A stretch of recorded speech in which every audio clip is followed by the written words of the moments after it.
What's up sa inyo? At sa video na to, ang panonoorin ko na naman ay isa sa mga vlog ko. So, bali itong vlog na to is pauwi na kami nito ng Pilipinas.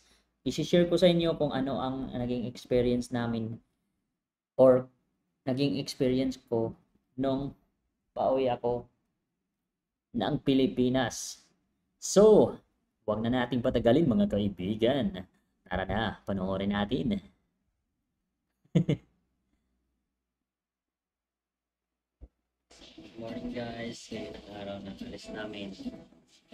So ito yung alis namin last year. September 19 yata to. Ang alis namin dito sa bansang Hungary. End of contract. Uwi na kami ng Pilipinas. Ito yung napag-desisyonan ko. Ngayong araw, September 19, 2024. Ngayon yung flight namin pabalik ng Pilipinas.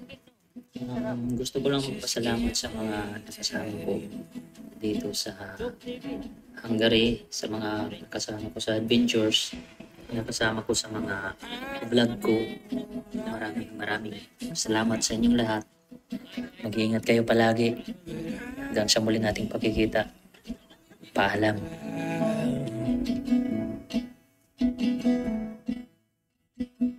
Do you understand my English but cannot speak like me? You know the words, you understand movies, YouTube, podcasts. Nasa gala 7 na.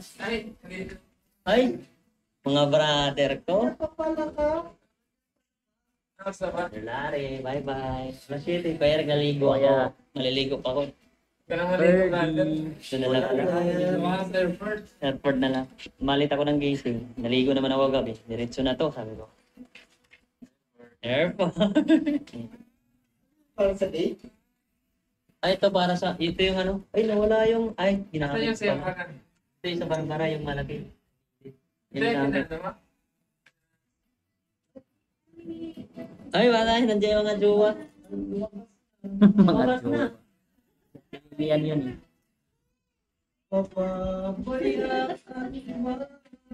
Si Inson, umiiyak ko. Bigat yung dala mo. Ha? Oo. Oh, bigat nga eh. Marami pang dala. Si Inson, umiiyak ko. Insan. Ito, Rodo.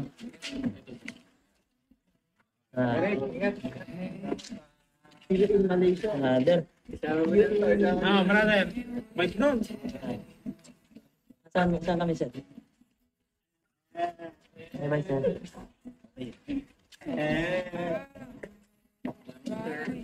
Salamat. Kaya Eric, kasama ko dyan eh. Dalawa lang kami.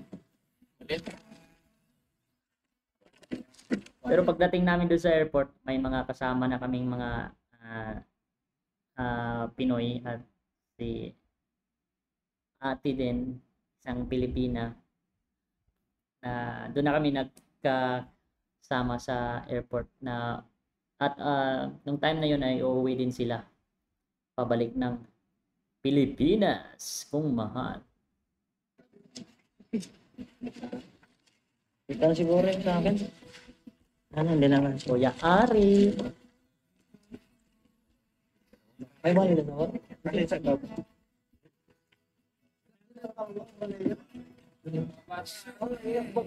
okay.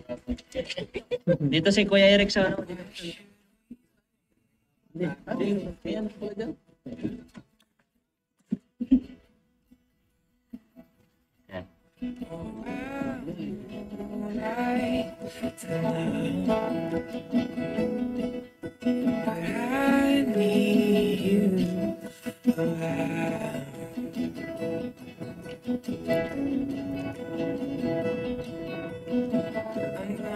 Till the end of time.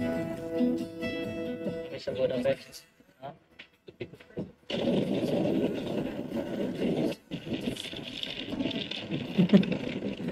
Dala ni Eric yung maliit.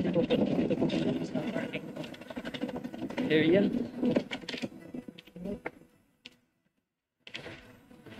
Doon pa yung airport.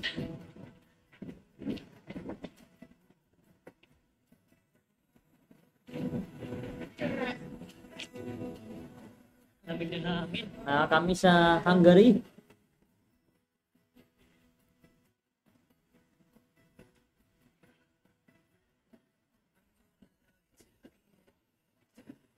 Balik kaya ako dun.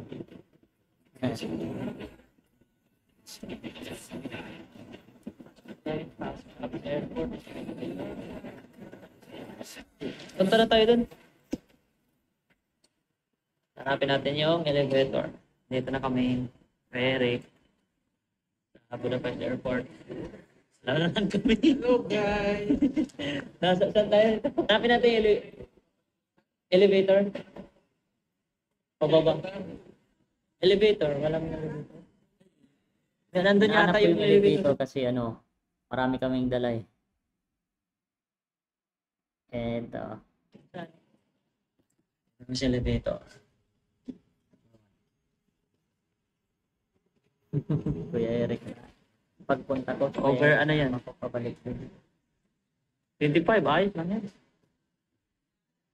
Akin. Dito, bali ang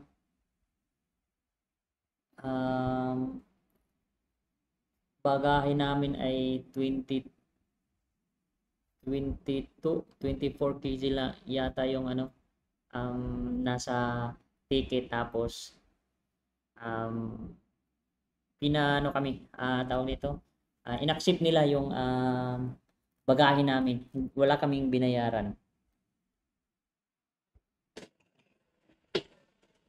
24 lang yan. 24. 2B. 2A pala to. 24 kasi 24 kg kasi doon sa ticket namin. Yung A. Doon tayo sa 2B. Doon pa sa kabila. Napuntahan naming airport ay sa 2A. Ngayon lumipat kami sa 2B. So guys, tapos na kami mag check-in at nandito na kami sa loob.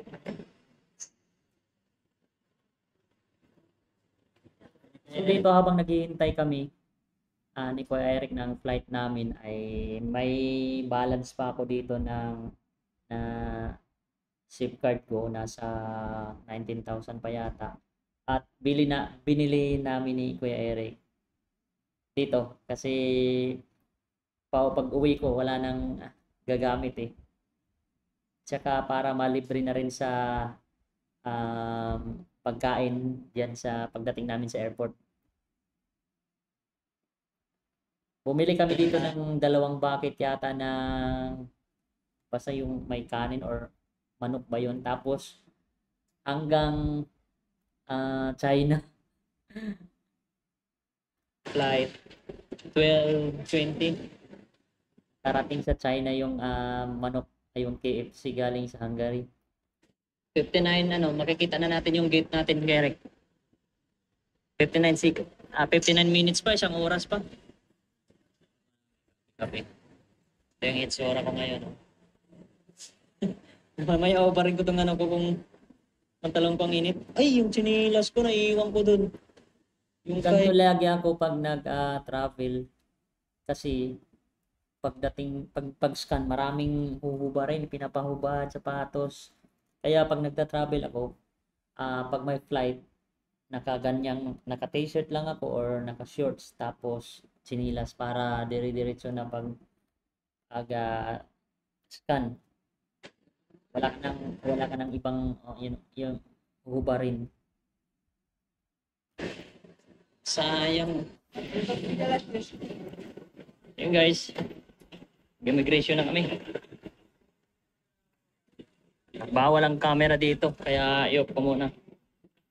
So yun guys, tapos na kami ng immigration. So hinanapan kami ng TRC, tapos expired na yung residence card namin. Dito, tinanong kami kung babalik pa. Kasi pagtingin dun sa tinik nila yung TRC namin, yung residence permit yata yon, expired na. So ang sinagot ko lang ay hindi na kami babalik ng Hungary. Tapos tinanong, ayun ba yung tinatanong?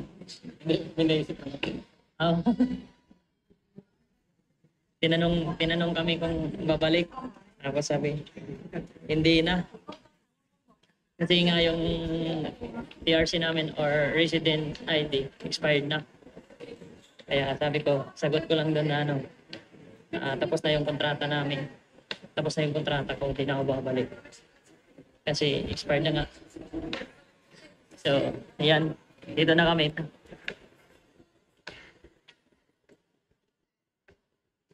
Na kami. Yung doon ni Kuya Eric nilagay yung ano. Yung comfortabling ano, yung KFC na pagkain or manok ba yun.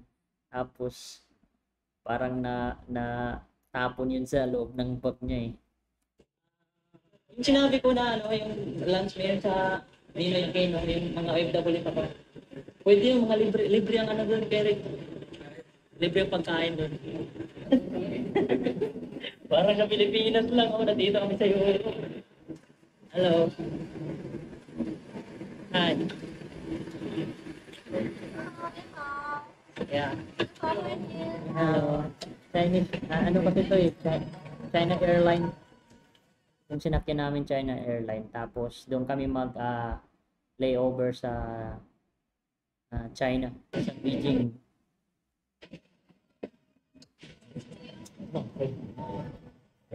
Ito mga kaibigan, kung tips ko lang sa mga haba-habang biyahe, ito din ang sabi sa akin ni Kuya, kalimutan ang pangalan nun, kasamahan ko dito. Dapat pag mahaba-habang biyahe, doon mo i-book yung or doon mo i-check-in sa gitna yung upuan mo. Kasi pag naihi ka or gusto mong pumunta ng toilet, mabilis lang. Ako dito, nandito sa pinakagilid. So minsan tinitsimpuhan ko pag yung mga katabi ko para di ko ma-disturb. Pag pumupunta sila toilet, ako rin pumupunta rin ako para hindi ko sila ma-disturb pag ako ay pumunta sa toilet. Sa likod. 在这个足球季节，只要参加麦趴档竞赛，就有机会赢取高达4万令吉的奖金。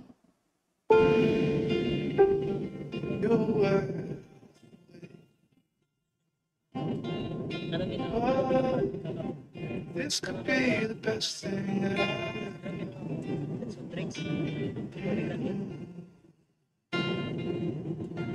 Naglalaro ako eh. Ito mga kaibigan, pag naboring kasi, maraming laro dito eh. Sa mga mahabang biyahe, may mga gantong sila, yung games or manood ka ng video. May movie din dito. Movies. Talk for hours.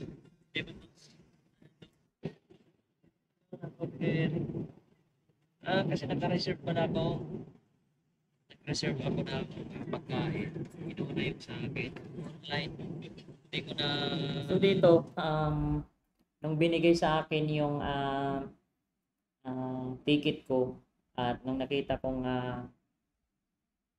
sa China Airlines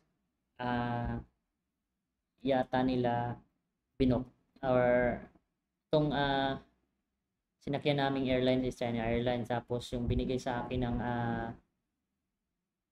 nung agency namin is nung binigay yung ticket sa akin, pumunta agad ako sa bago ang flight namin, siguro mga 3 days, pumunta ako agad sa website ng China Airlines, tapos doon ko libre lang ang pumili ako doon ng upuan, tapos pumili ako doon ng pagkain, doon ko chinik-in ko, tapos ako nagpilit yan sa upuan na yan na pabintana ako. Yung pala dapat nasa gitna ako kasi paglabas na mahirapan ako pag pumunta ako sa toilet. So let's go. Reserve kay Kuya Eric kasi gagawa pa yun ng out siya sa Air China. Line ko muna sila. Tapos si Kuya Eric hindi gawan kasi medyo matagal, mahirap kasi nung time na yun, hindi ko siya, medyo busy. Yung magkaroon, tapos kakain na rin ako. Nasabayan ko sila. Sige na rin, sabihin mo ng sige. Yung sa akin kasi nakaano na yun, sa apps ko. Ayan, chicken. Manok. Manok. Sarap pagkain naman. Okay naman sa akin yung pagkain. Goods. Pati pala din sa upuan ko naka-reserve na. Dito kayo sa malapit sa salamin sa bintana. I-reserve ko talaga yan. Problema dito kasi malayo-layo ang biyahe. Ayan. Problema nito, pag naihi ka, dito ka sa gilid.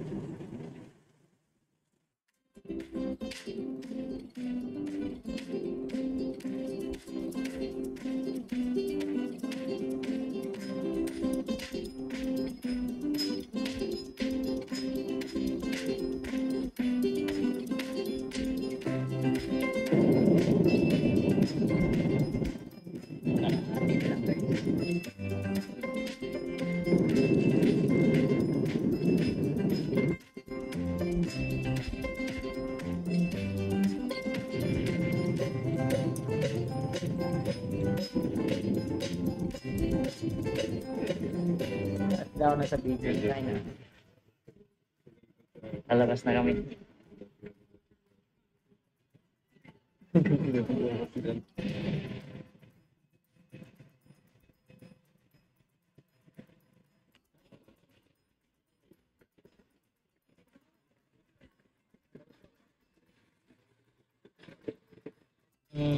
Battery, pinalabas tong laptop. Talagang papalabas ang laptop, Eric. Kaya nga hindi ko sinabi na may laptop ako kasi papalabas yung kala ko makalagpas katulad ng sa Budapest tayo. Sa buti hindi naman nagtanong, no? Hindi nga maigpit doon. Dito maigpit, sabi nga ng kasabayan ko. Sa akin mahirap kasi marami nga battery, tinitignan talaga isa-isa diyan sa Beijing Airport. Tinitignan kung anong mga tawag nito, yung wattage or yung milliampere ng battery yata, yung amperahe ng battery. So 15 hours ang namin dito, over. Yung mga battery ko pinalabas kasi tinignan. So ayan guys, nandito kami sa Beijing, China. Hindi klaro sa Beijing. Ito yung airport nila. Stop over kami dito ng 15 hours, grabe. Sa next 15 hours ang 15 hours ang hinintay namin diyan bago ang next flight namin papunta ng Pilipinas. Grabe. Going to Manila. Yan yung gate namin. Ito si Kuya Paulo. Vlogger eh. Eric. Yung mga kasama. Dispenser, no?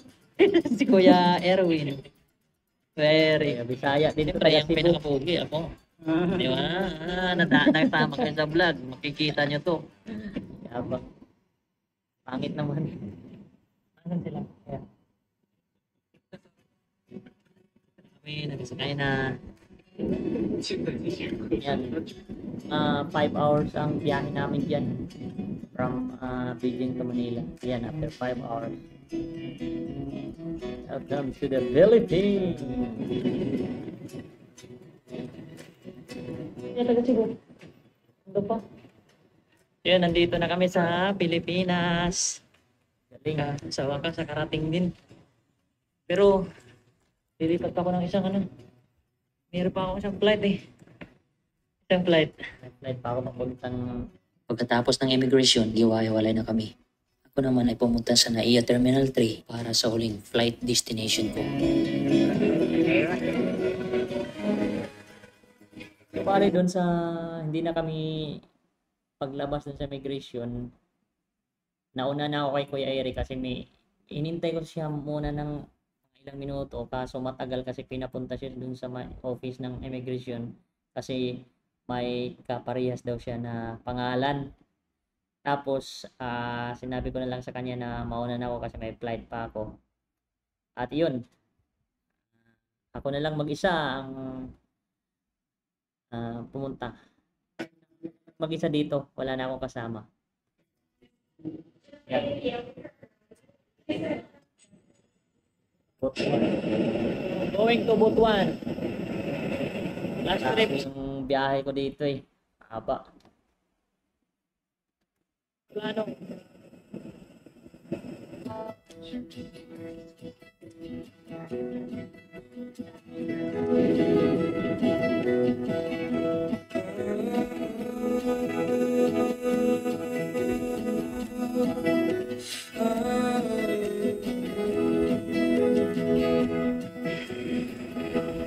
Yun. I'm gonna love you till the end of time. Cause a love like God is hard to find. So, yan, nakarating na ako ng Butuan. Yeah, a love like God is Biyahe hard. ko dyan ng van ay papunta sa Carrascal, Surigao del Sur. So, yun mga kaibigan, yun lang ang hanggang dun lang yung video natin. Yun. Di ko na alam kung anong sasabihin ko, anong outro ko. So, salamat at mag-ingat kayo lagi. Peace out.